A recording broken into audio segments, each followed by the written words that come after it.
So when she turns on at home, does he just go right forward, or what is it? Well, how She just says he attacks the vacuum.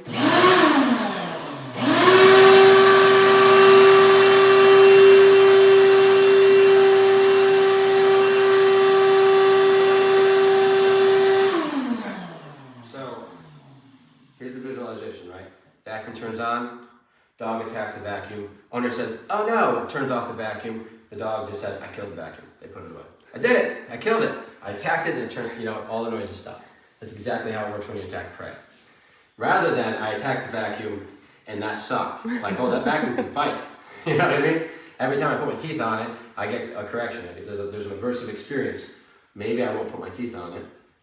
Instead, I'll watch it. Now I'm watching it, and I see my hand there saying, "Good, that's how you gotta do it," right? So every time he attacks the vacuum, vacuum, and you just say, "Oh no," when you turn it off and get rid of the thing. Not only did you just, he stopped attacking because it went away. You reinforce it because that is rewarding to attack something till it doesn't move and it's quiet. You know what I mean? So, and then you reinforce that by happening a few times, and that's the response.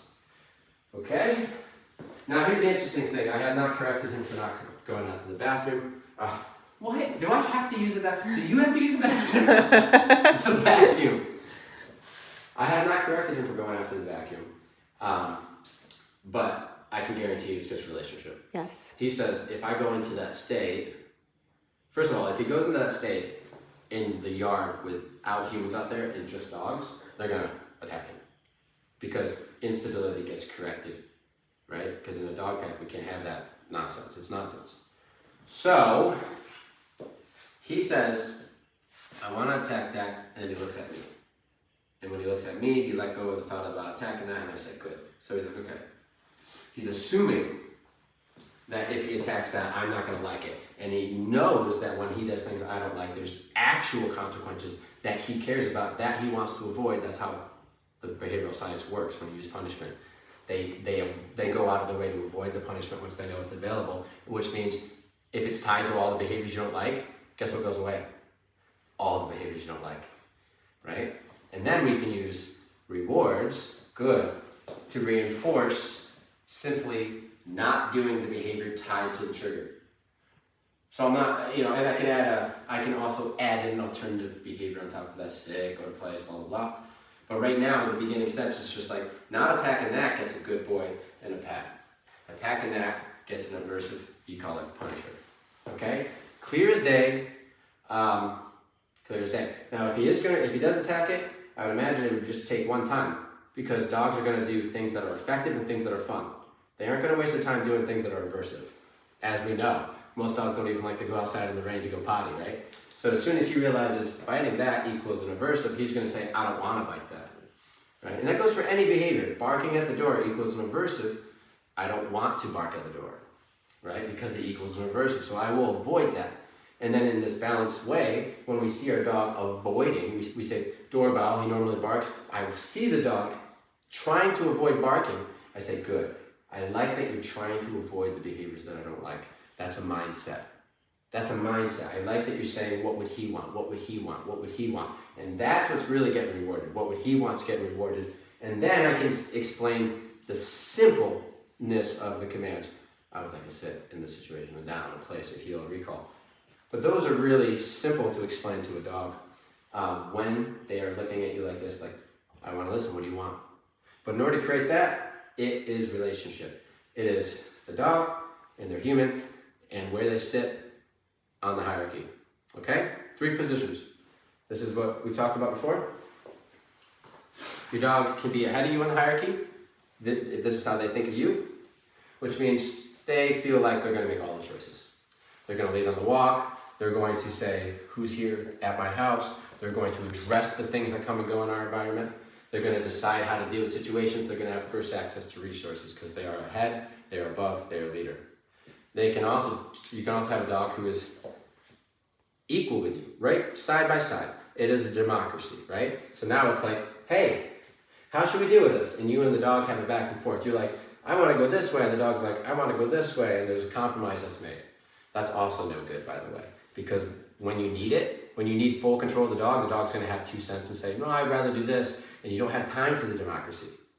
The best version is the dog taking a back seat and you driving the vehicle through your life, right? So the dog's going through your direction in order to you're deciding how to deal with the world. Those are the 3 positions. Your dog's either in the back seat, the passenger seat, chiming in, or completely leading you, all right?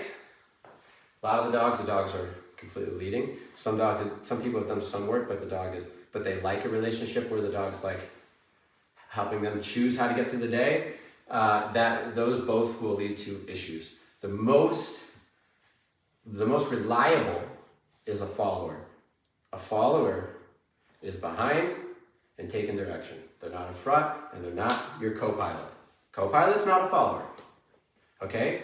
That's a partner in crime, and that's gonna get you in trouble. I know it sounds romantic and awesome and cool, but live that way and you're gonna realize that you don't have control over your dog. In a 24-hour span, count them, how many times that you lose control. It's gonna happen a lot. And then say, okay, how much does that happen in a week, and how much does that happen in a month and in a year? And then now you're gambling. And something bad will happen. Your dog will run away, you won't be able to get them. They could get hit by cars, they can get the dog fights. Happens every day. Okay? What do we need? Control. We need control so that he can have a better life, he can be included in our life, and he can be safe, right? He can be off leash safely. And we know he listens. So basically, what we need from him is to do what we say. If we say to stop doing something, stop. If we say to do something, do. Guess who does that best? Follower in the back seat. Guess who does it worst? The dog who's leading. Guess who still does it pretty darn bad? The dog who's equal and co-pilot. Because as soon as you're like, I need you to sit, and he's like, all right, I'll tell you this, I'll sit real quick, but then I'm gonna get up and I'm gonna go over here, okay? There's no compromise. And you live like that. A lot of room for error. So, be inspired to be the leader. You will get the good stuff that you're jealous of when you see people who are leading the dogs and they have that relationship. I say the word relationship a lot because that's what it is. These dogs can look fantastic with one person and terrible with another. Dogs are relationship based. He's gonna base his decisions off from things that's happened in the past, right? So right now, he's basing his decisions off from things I've liked in the past, right? Good. That makes sense? So I just don't want anyone to think that we send our dog off to school, they learn 5 words, and now they're fixed. What happens is, yes, your dog does know the training. They understand what you're saying.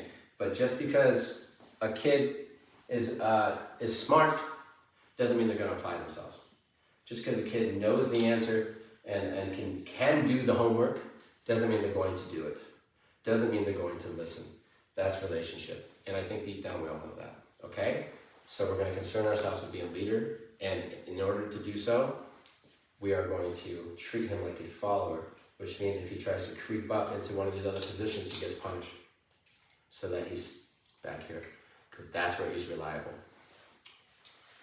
Break. Yeah, buddy! Good boy! Place. I love that. Stay. Nice work. Make it a little easier to get the concept here. Okay.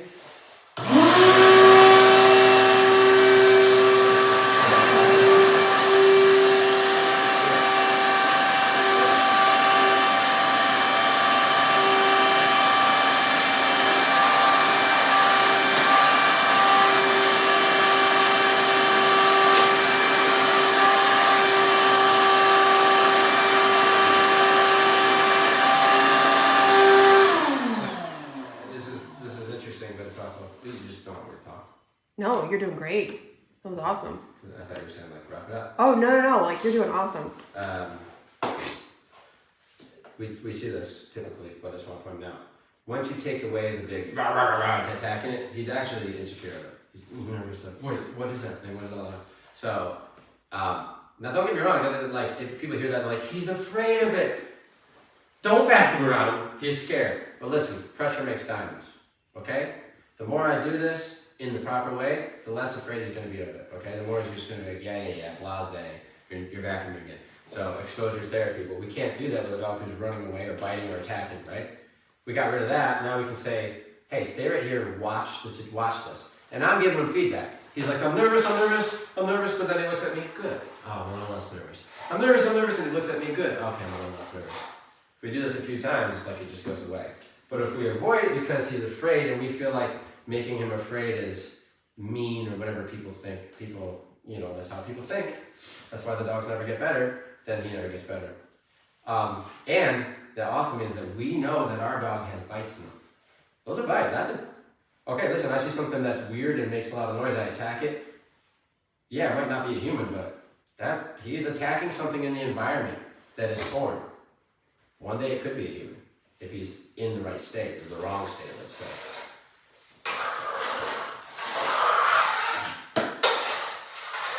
Good, you see how he looks up at me to see what he should be doing? That's the relationship we're creating.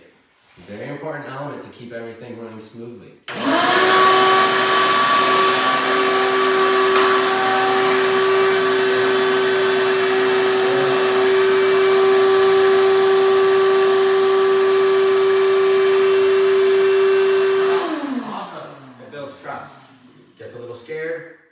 Stays there anyway. Good boy, wasn't so bad. That's trust. Also, it's flexing respect because he's staying in the command out of respect of the command and the consequences, but also of me. So we're using trust and respect constantly, right? Oh, let's say, and if I see that I'm missing one, I'm going for it. So if he's being disrespectful, I'm going to correct that. Correct and disrespect will give you more respect, okay? You're going to diminish the disrespect cup and fill up the respect cup automatically as soon as just by correcting disrespect, it's just going to start filling up the respect. That's how you get respect. You're not going to get respect by being like, what do you want to do today? Let me make it all about you and let me try to make you happy at every moment. That's not respect. That's just going to create a brat. That's not the way the world works anyway, the natural world. His environment in the natural world isn't designed to keep him comfortable. Okay? So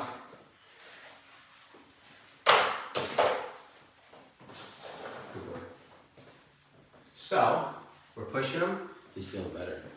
And this is his first time doing this. Good. Wonderful state of mind. Wonderful state of mind, yes. Because flight and fight have already been explored. He's explored them. He decided they were not valuable decisions or valuable choices. He's realizing this is valuable. And this is going to generalize into a lot of different situations. This is submission. Okay? Tater.